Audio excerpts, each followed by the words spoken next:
Here's our good Congresswoman, Celeste Maloy.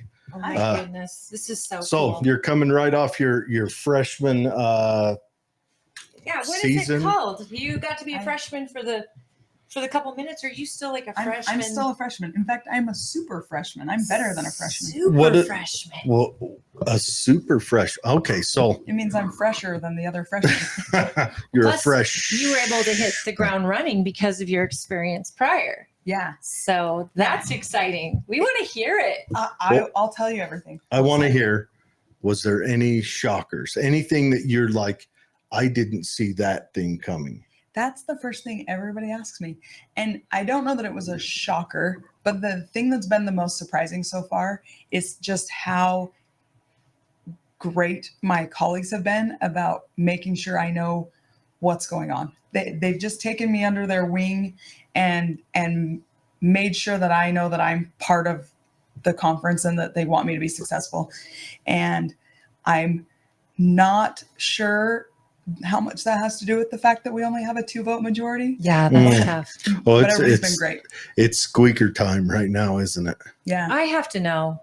Did you get pulled into a secret room where they smoke-filled room where you gave blood or drank it and made a commitment to? What does the rest of destroy- the Zapruder film look like? Where you get to? I mean, what's if it I like? answer that question honestly, then they'll activate the You'd chip have to in kill me, me. and it'll kill me. So you No. can tell us, like, as you walk out the door, so that we're not collateral. No, the truth is, nobody's threatened me. I'm not important enough, I guess, but I don't think anyone threatens anyone in Congress. I understand the question. I get asked this all the time. When I was a staffer, one of my uncles asked this at Christmas dinner. He's like, so, I think a lot of good people get elected to Congress, and then someone pulls them into a room and threatens their family, and then they do what they're told because they care about their families. And I can see that because you see people get elected and then they Yeah. start changing. I think it's actually worse than someone threatening them. I think they just change. I think people just have bad ideas and they get used to having power and they start to think they're smart and they have all the answers. And it's actually a function of arrogance, not fear. Which is human nature. They Yeah. get a little power and they love it. Right. And so I think the answer to that is to spend as much time as you can in your district.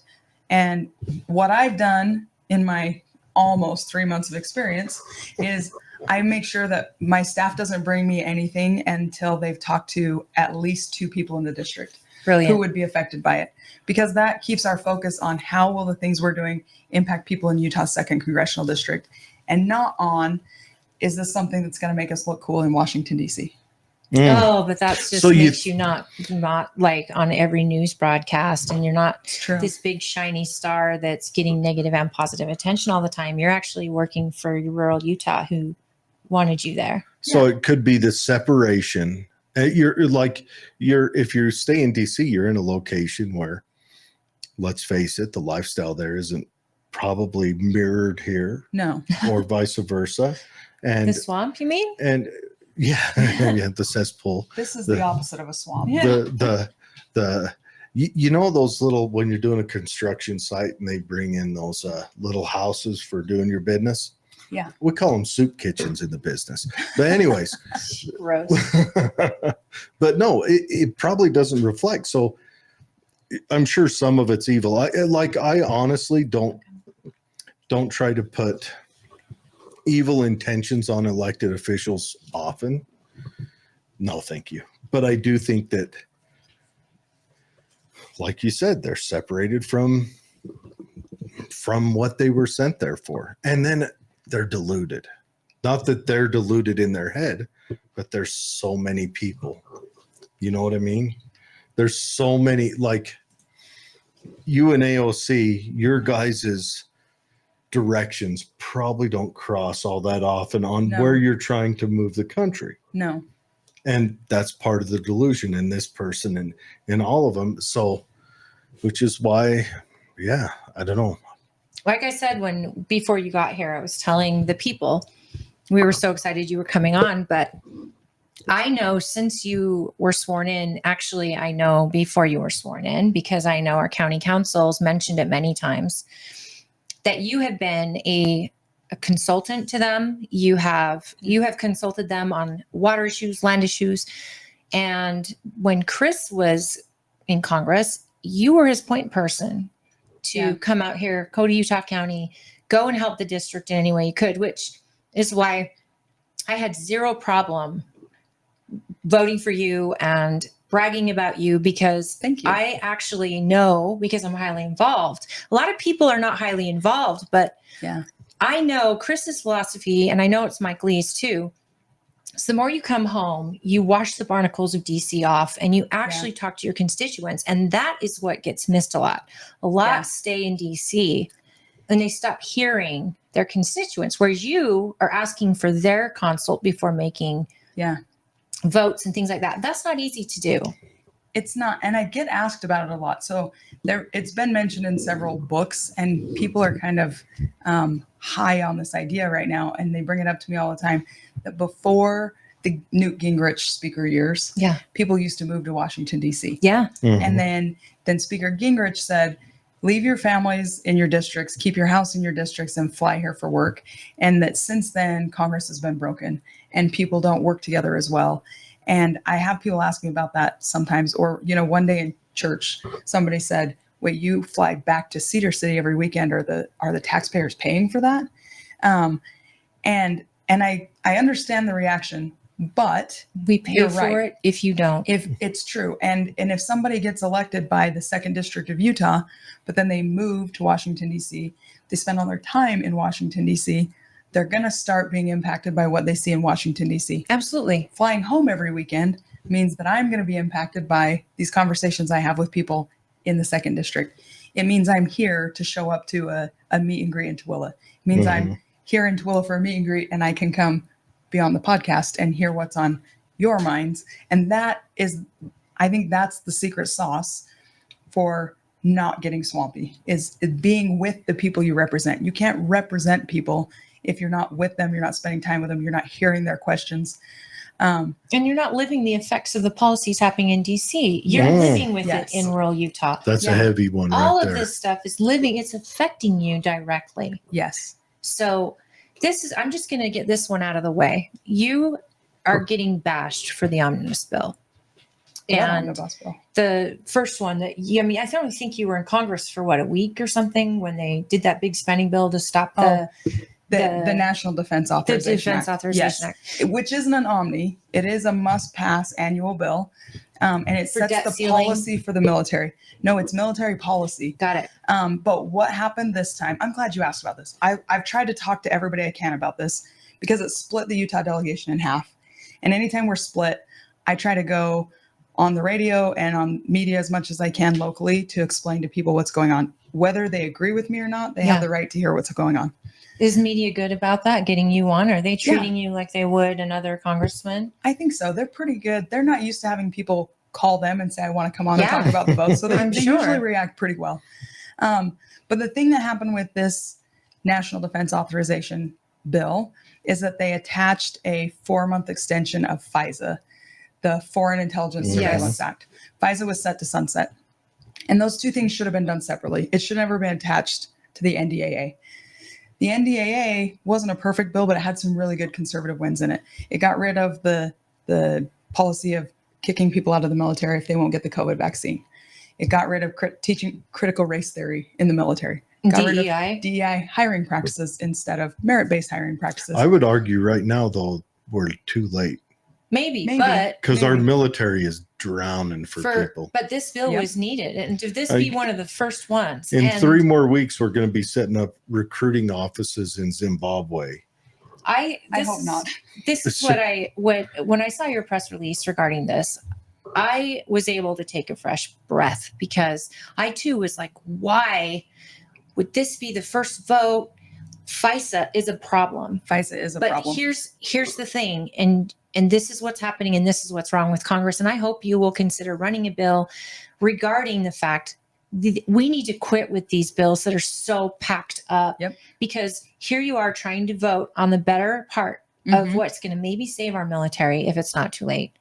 And yet you're going to get thrown in. It's just like the bill where, we'll give you money for for the border. Yeah. But we want money for Ukraine. We want Right. money for Right. Israel and Pakistan. So let me explain the FISA part because it's not as bad as it seems. I was ready to vote no on the NDA, even though I wanted those policies changed because of the FISA piece. But what happened in the week running up to this vote, I had a lot of conversations. I was on the phone with Mike Lee. I talked to experts off the Hill who were saying you have to vote no because of FISA. And the leadership was getting a lot of pressure. And the concern was that Section 702 of FISA is being abused to allow spying on U.S. citizens. And that is a legit concern. We do need to address it. FISA was set to sunset. If FISA sunsets, then all of the sections sunset, not just 702. And FISA was written to put limitations on the intelligence community. It's not an authorizing bill for the intel community. It puts limitations on it. It's a force FBI to get a warrant. Yes. But now that we know the FBI can lie to it like they did. So it's even worse than that. They use Five Eyes to get around that. Yeah. That's why 702 needs to be reformed. Yes. So we all agree in the Republican House that FISA has to be reformed. Well, the situation we're facing is that the Intel Committee has one bill, the Judiciary Committee has another bill, and they agree on like 40 something points, but then they're a single digit number that they disagree on. And we were about to vote on two competing Republican bills, which would have both failed because they're competing. So instead of doing that, we extended FISA for 4 months. So it still expires in April. If we don't do anything to fix it, it'll sunset in April. So it's a gentle kicking of the can. It's a gentle kicking of the can. No, I can that handle only that. gave us 4 months. And what's been happening since then is that the chairman of those two committees have been forced into a room to work out their problems. Like when my sister and I used to fight, my mom would make us hold hands until we could get along. That's kind of what's happening right now. Get a big T-shirt for Yep, my kids had the double T-shirt. a big T-shirt. Okay, I didn't even realize because I don't think the press was actually being fair and saying it's a 4 month. It made it sound like, they just voted to keep FISA. The issue with the press is okay. The word on the conservative side is yes, FISA has been abused. Five Eyes has been abused. The intel agencies have been abused. And the word on the Democrat side is these guys are protecting us against these evil conservatives. So that's why in our media, we don't have an open, honest media anymore. It's just going to lay out the facts. What I'd like to know is what is the plans, kind of an outline of what they're working towards with the new change. Yeah. So some of the reforms are, that like when a FISA warrant goes to the FISC, which is the Foreign Intelligence Surveillance Court. So these are the judges that review them, that the same judge keeps the case the whole time. It used to revolve. And so, the first time they go in for a warrant, they'd say, well, we think we have probable cause. If you'll sign this warrant, then we can use the surveillance to build the case. Then they go in to renew the warrant. They're in front of a different judge. And they're like, well, that judge signed off on it. So now this judge signs off on it. So now if they go in front of a judge and the judge is a little skeptical, they have to go back to the same judge. Right. Who rides through the whole situation with them. Yeah. Who can be like, wait, this was a close call last time and now you don't have anything better. I'm not renewing the warrant. So that's helpful. There's also now a requirement. There can be an amici in there. So you sort of have a someone advocating for the other side of the argument that they don't need a warrant. That's the heavy right there. Yeah. That's bringing it to light. At least somebody has a shot to challenge them. I'll be honest. I want, if we've got an issue like that, like the FISA court's supposed to be there, like we're seeing a lot of terrorist activity. We want to, break into their phones. They're living in wherever Stan, and they get a warrant to do that, even though overseas they commonly don't even seek out the warrant. But I understand that is an important point. Before, as we're moving forward, that 702 authority applies to foreign individuals outside the United States. So this is a common misconception too. As a U.S. citizen or somebody residing in the United States, you're afforded the Fourth Amendment due process rights. So what we're talking about is what they can do with foreign individuals outside the United States. Got it. Well, doesn't that have if those foreign individuals are connected to a U.S. citizen, though? And that's where the abuse happens. That's they have MI5 check on you and MI5 might say, hey, we'll check on, this bloke over here for us. And they cross over. So the probable cause standard is the check on that. If you can't get the authority to do the surveillance unless you have probable cause that this person is involved in terrorist activity against the United States. The abuse is happening when foreign surveillance picks up information about someone domestically and then it gets handed off to the FBI when the FBI would have had to have a warrant to get that themselves. So that's the loophole we're trying to close. And that loophole could probably be closed with reform. Bipartisan, I hope. And we've been working on it. In fact, the Judiciary Committee's bill is bipartisan. Yeah. And that's part of the problem that the Intel Committee has with the Judiciary Committee's bill is that they think some of these reforms they're suggesting are too liberal. But we've been working on this every day since that NDAA vote. So anybody who's concerned that, by kicking the can down the road, we stop thinking about it. I mean, I'm to the point where when I see one of my colleagues from one of those committees in the hall, they're like, I know. We have to get the FISA bill done. We know that that's a top priority. You guys see each other in the hallway, pause. Well, this is They something duck that and walk Up. You guys both run the other way. something about you that I know and I've heard about is that you're a bulldog when it comes to seeing it to its conclusion. I mean, Utah or Washington County said that, like when they're dealing with water and federal lands and all of that, you weren't going away. And when people start to realize that you are not only qualified highly in those specific, I mean, you're a dirt doctor and a lawyer. I mean, what better conversation or person could you have actually fighting for these particular items? And so knowing that you're going into a different deal here, this isn't dirt and this isn't, but it is law. Yeah.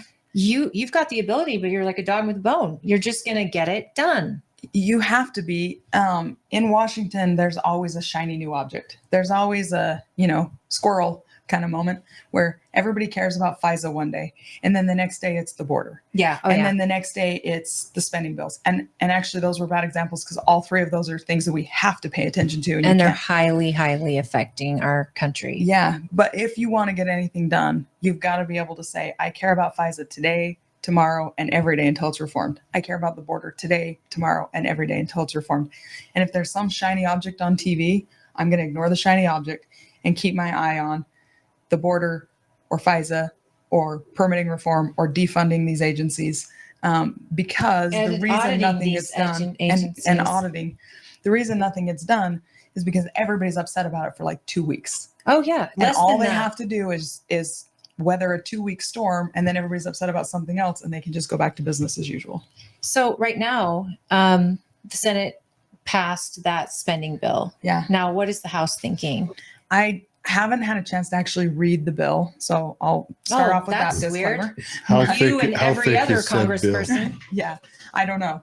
I haven't seen it yet. But from what I'm hearing from my colleagues, there are a lot of policy things in the bill that don't have anything to do with funding that are just non-starters in the House. Have you spoken to Mike Lee? Because I haven't actually. He has been adamant that this bill is atrocious and the billions that are getting pushed towards Ukraine in the name of national security, where with those billions, we could not only have a wall, but we could be sending the people back that have gotten over here. Theoretically, but in reality, we can't because we have an administration that won't exercise that power. You're right. That's where I want to ask questions. Well, you're going to see me get all agitated, and I don't do that very often. Okay. This issue is driving me insane. What Can changed? I just quickly say though, our friend Dwayne and our producer, who is one of the big wigs at KMMU, Main Street Media Utah, who picked up our show, Cool. He is so excited that we are sitting with a congressperson on our little internet Celeste show, and he's so grateful. I'm getting you cool points with your Celeste was Totally. great to us before she was a congresswoman. Do I say congresswoman, congressperson, You can say whatever you want. Congress, they, them? I know what you mean. Okay, but No, don't call me a they, them. Though. Can we say Congress badass and then still be okay? Yes, Dwayne, but is I that can't okay? because my mom Congress might listen. stud. Oh, sorry, Mom. My mom is listening right now. So, Yes. Hey, Mom. So here's my Celeste. question. What changed in the last 3 years, or what changes that we need a new law to enforce a border, something we were able to do 3 years before? Was there a Yeah. law that was passed that made it so that you, because you hear right now you hear all the mainstream media and Mayorkas. all that saying, well, the Republicans are stopping us from doing anything. Yeah. And I'm like, what changed? How are your changed? hands tied now? What changed is we had a presidential election. We had a change in administration. That's what I'm saying. This is a policy problem. Elections and there's a lot of consequences. They do. And this one's a really dire consequence. There's a lot of talk in DC right now about, do we need a new bill? Do we not need a new bill? And while we're having that debate, we should try enforcing the laws we already have. Exactly. That would make it clear if we need a bill or we don't need a bill. The laws on the books Yeah. have been on there forever, and we have an administration ignoring them and a Supreme Court order.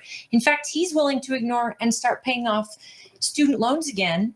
He's just announced that, How and is that's he going to already get the elected Supreme without Court. it? Okay, one, But how I does doubt. he Have not- you met Biden? No. Yes. No, I have How not. does a president, though, get away with going around the Supreme Court and giving money, going around Congress Yeah. and giving money, my money, to people? I Well- paid my student loans off. The first Democrat, well, he got separated as a Democrat for exactly that thing. But I'm asking, how does that?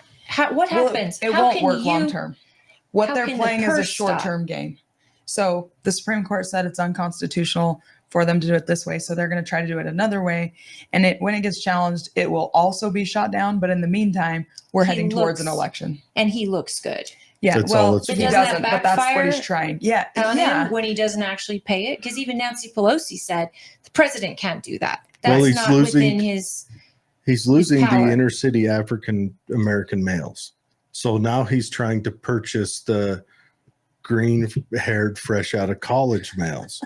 He's just trading one Do for they the have other. to have green hair? That's what I'm saying. First it was purple. I'm like, who cares? You told me not to say purple anymore. They can have whatever color hair they want as Yeah, long as their sure they student can. loans get paid off. That's right. Right.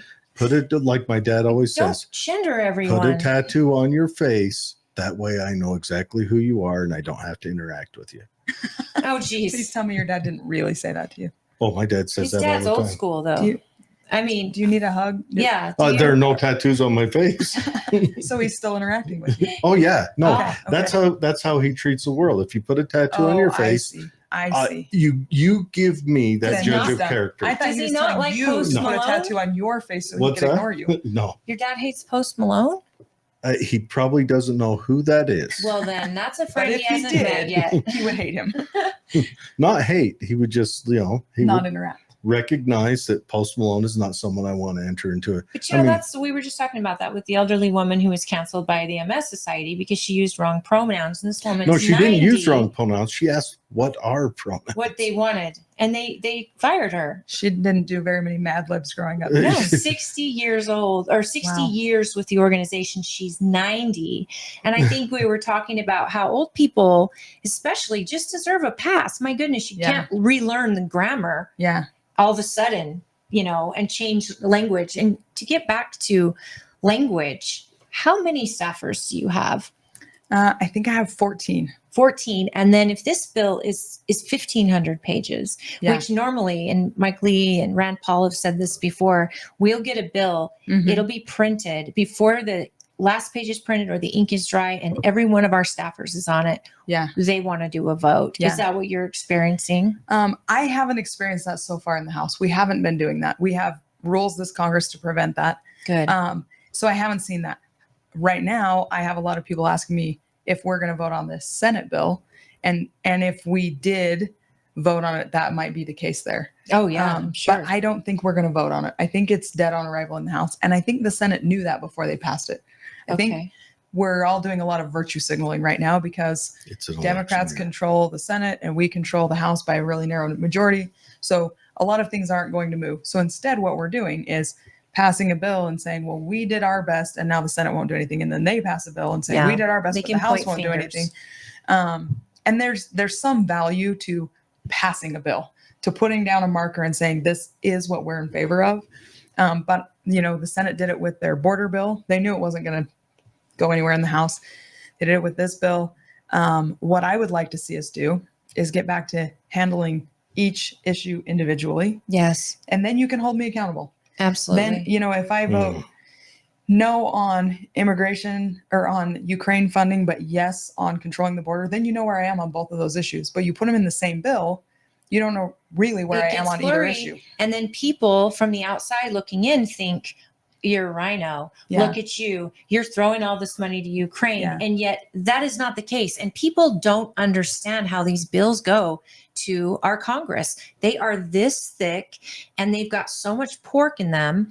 And then, I mean, you can't even read them most times, your Well, staff and you full time. And then you have to choose. It's Okay, not 4 just- months. Yeah. I'll take 4 months if it means military is funded and fixed. Well, it's And that not we get just that. meaningful reforms. Right. It's not just that. You'll get a letter from a constituent that says you better not give a dime to Ukraine, but you better pass the immigration bill. Yeah. Yeah. Okay. They're in the same bill. Yeah. Yeah. No, that's something we need to get to. But I want to get into some hot and sexy questions real quick. Wait, Finally, what this is the time content is I'm it? here for. Yeah. Chief, Okay. make sure I don't stay too long. Knowing what you know. Yeah. Without breaking any hummus. How nervous are you with you probably aren't a big consumer of internet videos all the time, but I don't even have time No. to check my Brett email. Weinstein has come out. He went down to the Darien Gap and Okay. witnessed the immigration coming through there. That's Okay. the gap in the America's highway Is that in Texas? in Panama. Oh, Panama. Okay. And he's talking about the separation there and how it seems like the Chinese kind of have their own little area set up. And then 2 weeks ago, we have 2 Chinese U.S. sailors busted for spying. Mm-hmm. How nervous are you about this? What seems to be an outsider looking in seems to be like there's a buildup of, like, you could actually call the way the Chinese are functioning on their way here and when they get here, and they're kept separate from the other. Yeah. Almost like Migrants, military style like an in their invasion. own camps. What are your thoughts? Where's your head at on this? So you're asking how nervous I am. Are we talking like a scale of 1 to 10? Sure, we Okay. go happy face to Yeah. frowny face, So on a dog's scale of tail 1 to wagging 10, scale, however. where 1 is like, I'm going to move into a Chinese camp because I feel that's safe. And 10 is I don't sleep at night because I'm sure the Chinese are 10 trying is to you're take over buying our ammo and country. MREs. Yeah. And wearing a tinfoil hat, and I've got a cyanide pill. Mine's in the closet right there. I'm at about an 8.5. Wow. Okay, that's about what I'm thinking. Yeah. And I think people discount the fact that, I mean, you're going to get called whatever, because I think you would consider this an invasion, right? Yeah. Military men age, different non-friendly countries coming in, and they're not families. And, I mean, they're I But they're- don't. But even if they are families, it's an invasion. We're a sovereign you. nation, and sovereign nations have borders, and sovereign nations can control who and what comes into their or crosses their border. absolutely. And we are not in control of what's coming across our border right now. Mhm. So that alone is a problem. And then we pay that too. I'll Yeah, bet those we're paying. China's probably laughing its butt off because it has the Marine Corps Crucible at the Darien Gap, where it's a forest area, Yeah. so foresty and crazy they can't build a road through it. Yeah. Which is why the road has this forested gap, Yeah. which is their Crucible. In Mm-hmm. Marine Corps based boot camp, you have the Crucible. It's the finishing week. It's finishing school for Sounds young miserable. Yeah. dirty Marines. Anyways, that hardens them up. Then they bring them up here. And then China's like, we don't have to pay them because the U.S. government's giving them, whether it's New York giving them X or Chicago giving them Y, and they pay them. And so, like, they're probably double dipping, to say, calling up Xi or Jinping and saying, hey, just put that in my 401k, roll it over into my. Do you know what? Someone suggested a bill which would be brilliant, and it would probably come out of the house, out of the purse, where they inflict a tax on any money going to foreign nations from anyone sending money to family in foreign nations that have come across. And Mexico, they're one of their number one out of their GDP comes from Yeah. citizens of America, not citizens. We'd have to look But at what the fallout from that would be the in the spend- end. Or how you would do it. I don't know. Basically, if they're, I think what I heard proposed was, and I can't tell you who proposed it, I'm so sorry, but they just said if we tax anyone that is sending money to Mexico from their own paychecks, there's like a 2% tax when you're wiring money back to Mexico to your family there. Now, how the details would work, I don't know, but just the funds that would be made from that could build the wall. Just the Western. And Because look, there's that much. Mexico's economy is built on money that it comes is, but back not to for them much from the longer. United States. Mexico's growing. Mexico's becoming developed. It's also terrifying. We got to worry about other countries Drug now. cartels are the government in Mexico. But I'm not a fan of walls because I think the reason they're coming here has been proven in what has happened in New York and Chicago, and that is that areas that say we will pay you to come live here and we'll house you and give me your meek and flea ridden and whatever else it says on that statue. I And don't think there's Yeah. anything about fleas. oh, Yeah. my mistake. But anyways, so they're name only. they're flocking Sanctuary there cities because in name only. they get paid. Look, right now, if Mexico City the Mexico president came out and said, "Come to Mexico City and I'll give you a phone and a house and $2,000 a month," I might be considering that. But they'd also want to know who you are. I'm just saying, if that is why they're flooding to these sanctuary So cities. you're saying a wall won't stop them because they're No. not coming because it's easy to get across. They're Nope, they're coming coming because 'cause we're it's- promising them they're things once coming they get because here. the end line. I mean, look at how people get here from Cuba. I think Cuba, though, they're leaving a country. We are sanctuary to Cuba. But unless a wall Biden's the has president, proven because then to we're not. deter them. It has proven to deter them, and this is something. If they're getting out, and it's this administration. The reason I that's don't like encouraged them to walls is come. because I may have to go that way one day. We'll take an airplane. You're an American citizen. Maybe we'll put steps on this side of the wall. Yeah, Yeah, No, But I'm I'm just- in favor of a barrier. If a wall's the best way to create a barrier, then let's build a wall. If we find out that a laser is the best barrier, then let's use that. But or armed drones. what's happening right now is that people are coming across and there's nothing to stop them. no, So they just walk across, and we And have to get that under control. and most of those Yes. people are not Mexican. Yeah.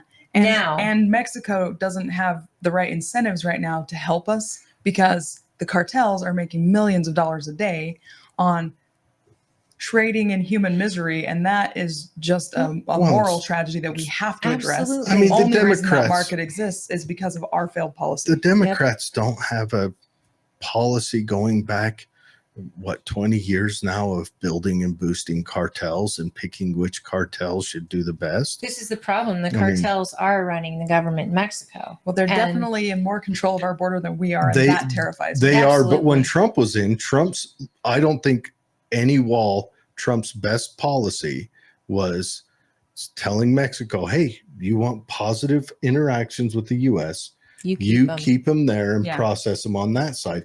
And that gave Mexico the chance to stop him. And Mexico would say, you crossed 4 countries to get here, and Mexico would send them back. Yeah. That is still Mexico's policy. If you sneak into Mexico, the president has been said, we send back them. And that's a direct quote. That's okay. That's his verbal Every policy. Must they're paying country- a cartel. That's- and they get to our That's border. not how it functions. That president also took $100 million from a cartel. Yeah, quit talking. He wants to know what Celeste is saying. So You just got owned on your own I know. podcast. I get owned all the time.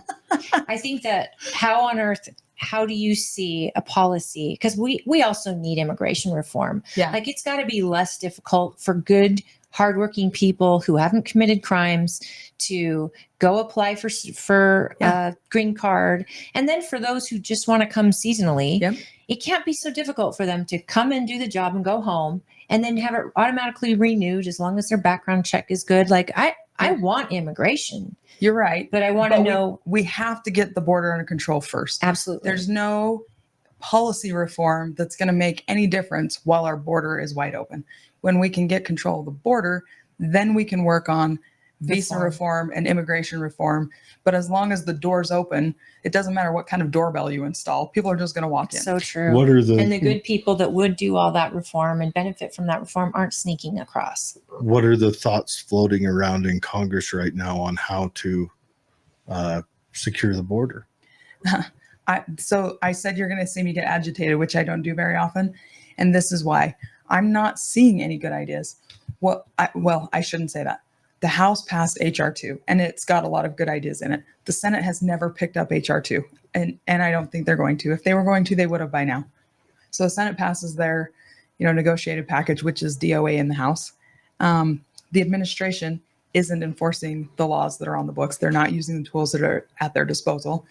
The House just impeached Secretary Mayorkas because we have a responsibility from the legislative branch to do something Right. to act as a check on a delinquent executive branch. The Senate's not going to take that up. They're not. So, well, it doesn't look like it. So I don't think it was just an empty gesture. I think it was an important step that we impeached the secretary. I think it's part of how checks and balances work. Yeah. But I wish we had better tools. So the only two tools we really have to hold a secretary accountable are to take away their funding, and defunding the border isn't going to make it more secure. No. Although That'd at this point, I'm be not sure it'd make it the- less secure. Yeah. And impeachment. So we exercise that option. And then, I keep getting asked, well, wasn't that just a political gimmick? Why is the House doing that if it's not going to result in any change? And the answer is because we have a duty to do something, but it is frustrating that the tools at our disposal aren't fixing the problem. The only way this problem really gets addressed is if we have a different administration, because passing another border bill isn't going to fix the problem if we have an administration that won't implement any of those changes. Controlling the purse strings doesn't do any good if they're just not doing anything. So we're just sitting here on our hands, and a new administration doesn't happen for a year. And I don't think we can survive another year Yeah, me neither. the way we're going. And I would have thought the political pressure on the administration would have caused them to change something by now. They're impeaching Mayorkas, and that should have been a wake-up call Yeah. because he's derelict of duty. And the president's And- running for re-election. You would think It's that he insane. would want people to see him doing something on the border. But tell me this though, I we think don't a only need a cadaver's new. running for re-election, and his controllers are. We don't But just wouldn't need. they want to show Yeah. that they can No, try to because keep power. They're But- all purple-haired nitwits that got out of college But they 6 want months ago. power. Why would they not want to But they're, win? they're re-election? actually religious zealots. This issue though, even Democrats can't stand this situation. Yes, Yeah. And but here's the what I'm saying. progressives are not Democrats. They're religious zealots. They are marching to a religion. But they're not a big enough portion of society to win an election. They have to have Democrats voting with them Yes. to win an election. So I'm a little baffled that nothing is happening. That's on the border. never stopped religions This from is doing what- zealotry before. We also need the Senate back. We do. Because here you guys can do all this work in Congress, Senate can kill it and it won't do anything. And we need them working congruently towards the same goal. And I think what happened when Trump was elected, our party split like terribly to where they weren't supporting him, our own party. And a lot of these things had to become executive orders. And I don't want that to happen again because at least it showed me which one of my electeds are part of the swamp. Well, and right now we don't even need the party to be very split. A little splinter, when you have a 2-vote majority in the House, a tiny little splinter can cause everything to grind to a halt. Absolutely. And so what that means is every member of Congress right now has outsized impact and control. If we have a bill that's good but not perfect, and 3 people say they're voting against it, it's dead. Mm. And there's no incentive for any Democrat to cross the aisle and vote for a bill, even one that they don't hate or could Yeah. live with, because they want us to be failing because there's a big election coming up. Yeah, that's the crazy thing. Their home districts are crying out about, Yeah. right now, to bring up AOC again, like a broken clock, or even Talib or any Yeah. of them. Their home districts are crying over all the immigrants coming in that are Talib's draining their district probably cities. isn't, Yeah. because she's filling her district with those people Yeah, crossing that the is border. actually. But my friend Tony Gonzalez, he represents most of the border in Texas, and I've heard him say this several times. It's not really a partisan issue anymore. You know, Right. Democrats, Republicans, and even recent immigrants are fed up with what's happening at the border. Absolutely. Because, people are waiting 2 hours for an ambulance. You dial 911 and the system's completely overwhelmed. So even somebody who came across the border illegally last year is now fed up with how porous the border is this year. Right. Because you just can only put so many people on the life raft before it's going to sink, and we're all going to go down together. And the crime is going up in red cities just like blue cities. Yeah.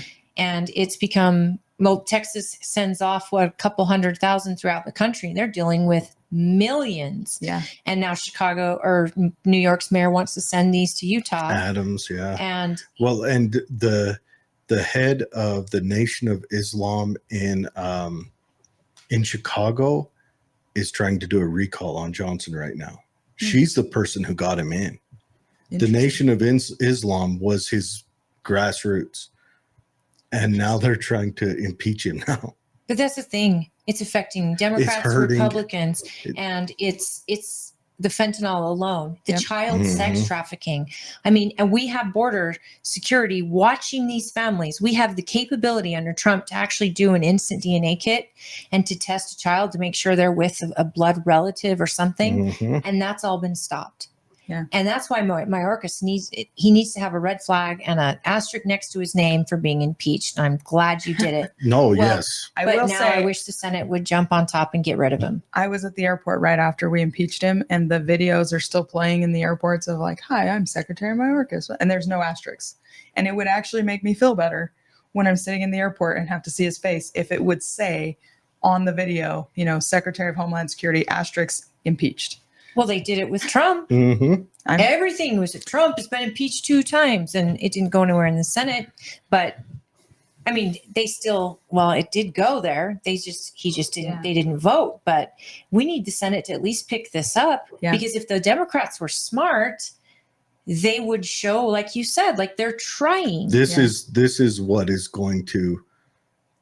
Well, the Senate's probably not going to change over this, honestly. And I don't think the Senate's in danger of changing this election, are they? How many seats are they up? I don't know, but I think it it's actually pretty is. close. The math kind of works in our favor by which seats are up. But here's my issue: is we're too dumb to recognize that the Senate matters. Who's too dumb? The general populace, What do you mean by that? Yeah. me included. What do you mean? The Senate does matter. And Yeah. the two working together This is really where I matter. want to go with this. All right. I wish we could figure out how to get our Congress and our Senate to rein in the executive branch. Yeah. Because in my opinion, on general government matters, the congressperson is the most important to me. That's my I second person that. who sits in the people's Of house. course you do. And then if I'm dealing on a state level, it should be the Senate. But Yeah. lo and behold, Well, the 17th Amendment messed that up. yeah, they just got done stealing money right out of our pockets. And they said, you know what we'll do? We'll screw them again, over and over again. But the president was supposed to he's supposed to kind of just sit up there and, Yeah. oh, this is what the people want me to do. I'm going to go forth and do it. Yeah. But when These they are the give bills, I'll sign them off. when they give all the power to the presidency, he becomes a WWE popularity contest. Yeah. And then the Congress starts, when we get strong on one side, we're going to dip in and take a whole bunch of power That's why up. the judiciary is so expensive. It's so important because they're supposed to rein in either office too. I mean, that's what these checks and balances were supposed to be about. Sure. Yeah. All these Ask executive Andrew orders, Jackson how that worked out. all the executive orders, the fact that Trump had to do so many. Okay. What time do you have to leave? Let's ask that. What time is it? I It's can't see. 3:30. Okay. Yes. So I've got 3:31. 5 more minutes. 5 more minutes. So All right, then you we're know going what? to leave Before I this go, all to you. Then. I we're wanna going to put in a shut up plug. and you do Okay. 5 minutes. All right, I'll do 5 minutes. So we've talked a lot about how dysfunctional things are in Congress, and it's true. I'm not even going to try to defend the dysfunction in Congress right now, but I do want to leave on a hopeful note, and it's this. The status quo is going to stay in place as long as the status quo is working. If we can keep passing big omnibus bills, if we can keep limping through and passing spending bills that increase the budget, things like that, it's going to keep happening. Right now, things are broken, but I don't think they're irreparably broken. I think the dysfunction we're having right now is going to force us to fix some issues. And what I'm working on is making sure that the way we fix those issues is we go back to the fundamentals. We go back to voting on single issue bills. We pass spending bills through regular order, and a lot of defunding. I like that you brought that up. We need the legislative branch to act as a check on these executive branch agencies, because no sane person would want to be president of the United States right now.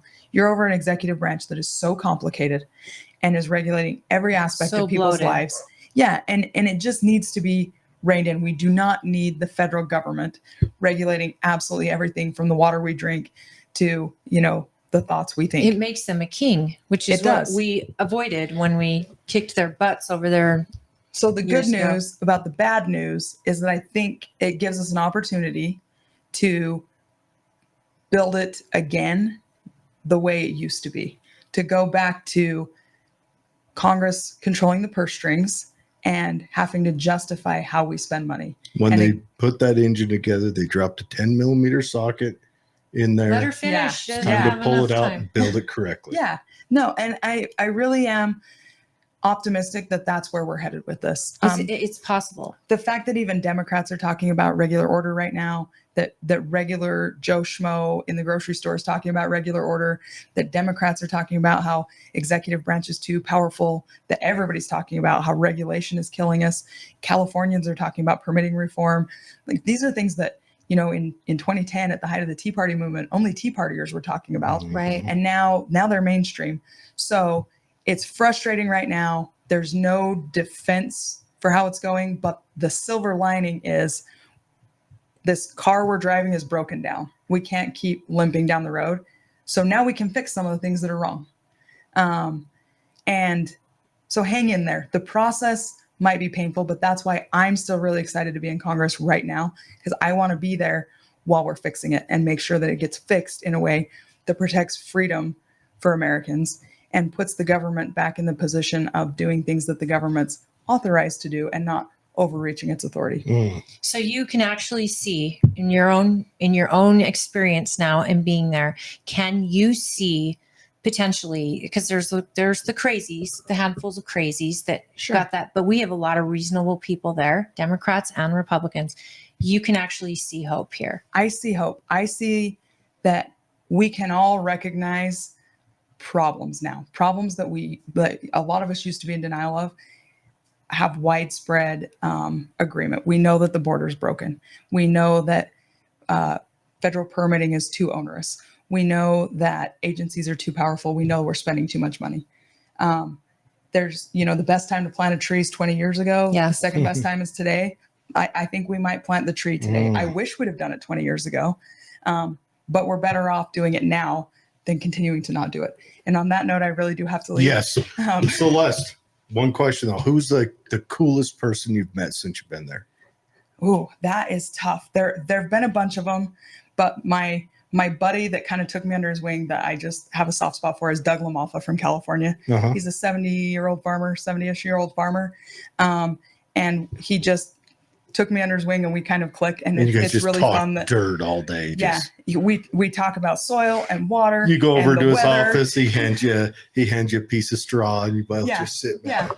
we put our thumbs in our coveralls and we talk about the weather. Have you been selected on any committees yet? Yes, I'm on the Small Business Committee, Excellent. which is very relevant to everything we That's do in the Utah. lifeblood of the United States too. And I'm on the Transportation and Infrastructure Committee. Really? Yeah. Oh, you and butt stuff. I mean, Buttigieg. Well, I was going to say me and Burgess Owens, but you went a very different way with that. I can't thank you enough for being here in person. I'm That's just- just so I'm exciting. just glad you guys let me come Everyone- on. Let's do this again. No, you're on. Hey, and next time you come out, Okay. we are going to shoot darts. Yes. Okay. You promised me that last time. It's. Yeah, but do you have your own had pistol? 30 I here in do, the but state it of doesn't Utah? shoot darts. Oh, he puts What the is bullet it? in. Is it a 9mm? 9 mil, yeah. We bring it. Okay. It's a laser. We will shoot it And with you your shoot the pistol. darts. Okay. All We'll right. have fun and we'll just shoot the breeze. Okay. Chat. Sounds perfect. If you guys want to there's still a few tickets left, but if you want to meet Celeste and get to know more about her, come to the reception tomorrow at Lincoln Day. We would Yeah. love to have Yes. you. She will be She here. will be Support here. her. She's We a got to huge get her out of supporter in here. our She's got county. to go to the airport. Yeah, I've got Going- a flight to DC and back by the time we have our event tomorrow. Oh. So You actually have to be there earlier because Davis Dwayne, County. take I do. over. I do.